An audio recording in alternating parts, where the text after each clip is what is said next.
നമസ്കാരം. എല്ലാ ഓസ്ട്രേലിയ മലയാളികൾക്കും ഗുഡ് മോർണിംഗ് ഓസ്ട്രേലിയയുടെ മോർണിംഗ് ന്യൂസിലേക്ക് സ്വാഗതം.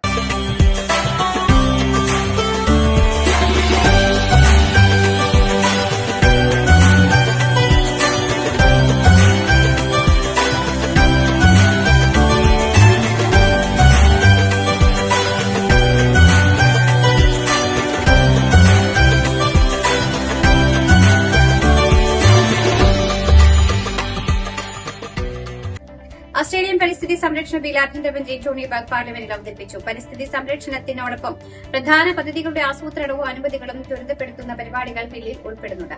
ശ്രദ്ധ കേന്ദ്രീകരിക്കേണ്ട പദ്ധതികളുടെ മേൽനോട്ടത്തിനായി സർക്കാരിന്റെ പ്രത്യേക പ്രതിനിധിയെ നിയമിക്കും.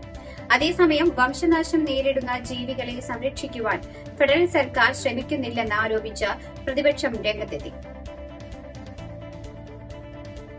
പ്രതിഷേധത്തിന്റെ ഭാഗമായി ആയിരക്കണക്കിന് ഗാർഡുകൾ ജോലിയിൽ നിന്ന് വിട്ടുനിന്നതോടെ NSWയിലുടനീളമുള്ള ജയിലുകളുടെ പ്രവർത്തന പ്രതിസന്ധിയിലായി. 4 ജയിൽ ഉദ്യോഗസ്ഥരെ ഗുരുതരമായി ആക്രമിച്ച കേസിൽ കുറ്റക്കാരനാണെന്ന് കണ്ടെത്തിയ തടവുകാരന്റെ ശിക്ഷ നീട്ടേണ്ടതില്ലെന്ന കോടതി തീരുമാനത്തെ തുടർന്നാണ് ഉദ്യോഗസ്ഥർ പണിമുടക്കിലേക്ക് നീങ്ങിയത്. പ്രതിയായ വെലിഷ് 3 വർഷത്തെ കമ്മ്യൂണിറ്റി കറക്ഷൻസ് ഓർഡർ മാത്രമേ ലഭിച്ചുവെന്നത് സംഭവത്തിന്റെ ഗൌരവത്തോട് യോജിച്ചുള്ള ശിക്ഷയല്ലെന്ന് സുരക്ഷാ ഉദ്യോഗസ്ഥർ അഭിപ്രായപ്പെട്ടു.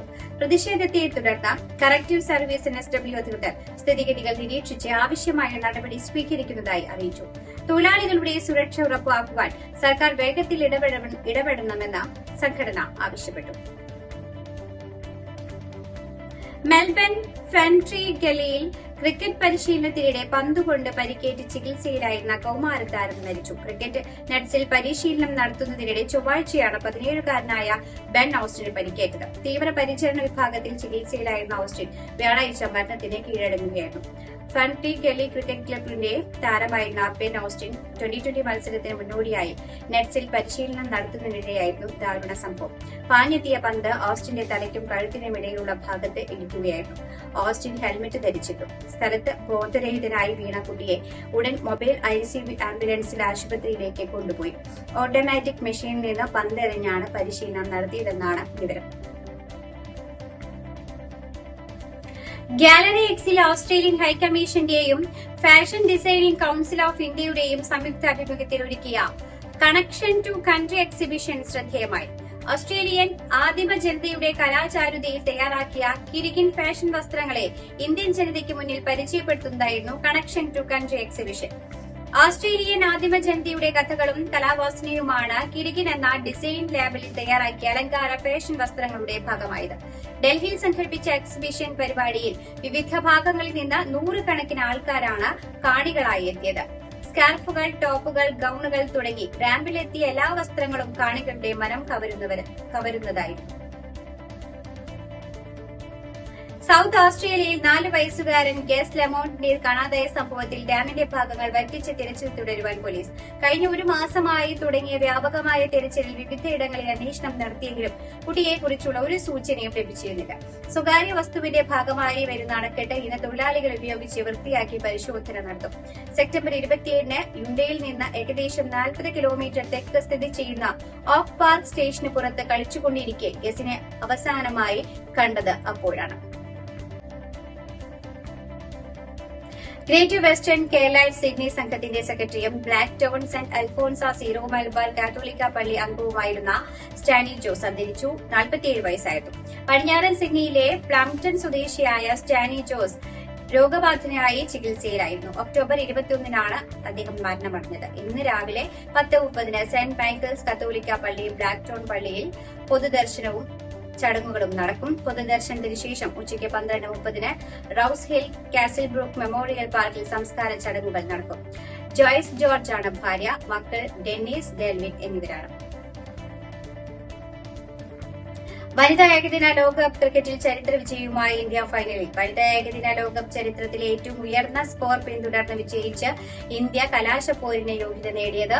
ഞായറാഴ്ച നടക്കുന്ന ഫൈനലിൽ ദക്ഷിണാഫ്രിക്കയാണ് ഇന്ത്യയുടെ എതിരാളികൾ. ഇന്നലെ നടന്ന സെമി ഫൈനലിൽ ഓസ്ട്രേലിയ 5 വിക്കറ്റ് തകർത്താണ് ഇന്ത്യ ചരിത്രം കുറിച്ചത്. മത്സരത്തിൽ ടോസ് നേടി ആദ്യം ബാറ്റ് ചെയ്ത ഓസ്ട്രേലിയ വനിതകൾ 49.5 ഓവറിൽ 338 റൺസിൽ എല്ലാവരും പുറത്തായി.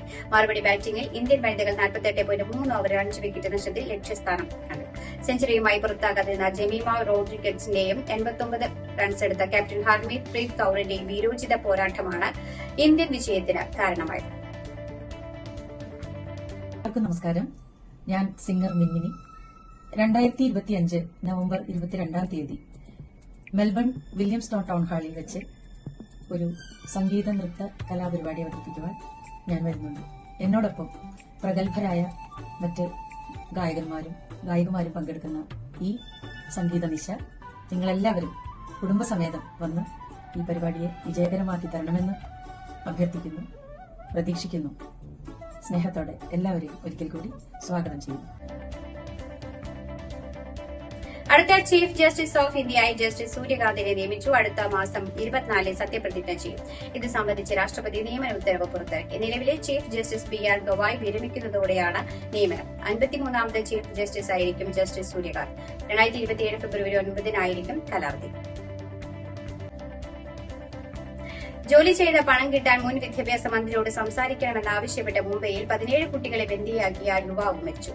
ഇന്ന് ഉച്ചയോടെയാണ് സംഭവം. അഭിനയം പഠിക്കാനെത്തിയ കുട്ടികൾ ഉച്ചയ്ക്ക് പുറത്തു വരാതിരുന്നതും സ്റ്റുഡിയോയിൽ നിന്നും എയർഗണിന്റെ വെടി പൊട്ടിയതോടെയുമാണ് സംഭവം പുറത്തറിയുന്നത്. പിന്നാലെ ഭീഷണി മുഴക്കിയ യൂട്യൂബറെ മുംബൈ പോലീസ് എത്തി ഏറ്റുമുട്ടലിലൂടെ പിടികൂടി. പരിക്കേറ്റ പ്രതി രോഹിത് ടാരിയെ ഉടൻ തന്നെ ആശുപത്രിയിൽ എത്തിച്ചെങ്കിലും മരണം സംഭവിക്കുകയായിരുന്നുവെന്നാണ് വിവരം.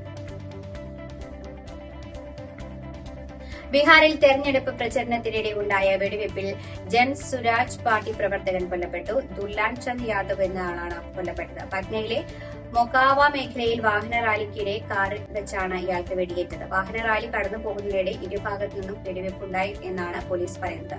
ആക്രമികളെ ഇതുവരെ തിരിച്ചറിയുവാൻ സാധിച്ചിട്ടില്ല. ഇതോടുകൂടി വാർത്താ ബുള്ളറ്റിൻ ഇവിടെ അവസാനിക്കുകയാണ്. എല്ലാ പ്രേക്ഷകർക്കും നല്ലൊരു ദിനം ആശംസിക്കുന്നു. കൂടുതൽ വാർത്തകളുമായി നാളെ കണ്ടുമുട്ടാം. എല്ലാവർക്കും നന്ദി, നമസ്കാരം.